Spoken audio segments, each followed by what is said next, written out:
There is no more time to lose.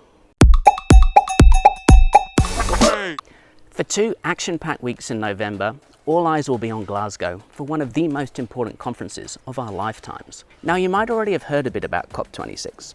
Basically, this is the world's opportunity to make good on the promises it made in Paris 6 years ago and start seriously stepping up our response to the climate crisis. There is no more time to lose.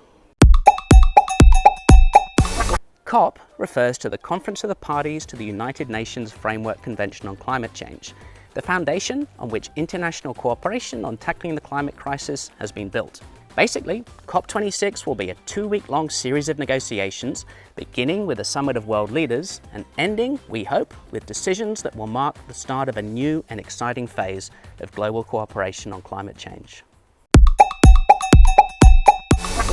Back in Paris in 2015, countries agreed to limit warming to well below 2 degrees Celsius and to strive to limit to 1.5, knowing that warming beyond that limit would be extremely dangerous for humanity.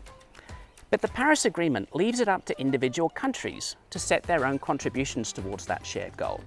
And not surprisingly, initial contributions fell well short of what's needed, no more so than in the case of Australia. However, governments agreed to ramp up their commitments every 5 years.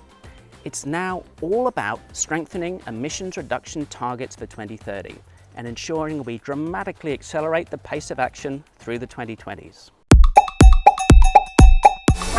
Let's be honest, right now Australia has fallen even further behind the rest of the world, and we desperately need to pick up our game.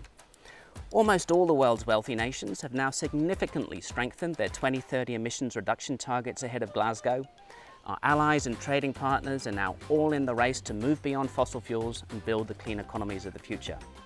But Australia, we're still stubbornly wedded to a 2030 target we set years ago, which was woefully inadequate at the time and now just looks absurd. What's more, we're continuing to approve and even fund new fossil fuel developments.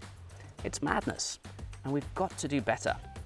The science shows that Australia should be cutting its climate pollution by 75% by 2030. But as a first step, we must at least match the new commitments from our allies like the UK and the US and pledge to at least halve our emissions by the end of this decade. No developed country has more to lose from the devastating impacts of climate change than Australia. But then no country has more to gain by tapping into its immense potential for clean energy.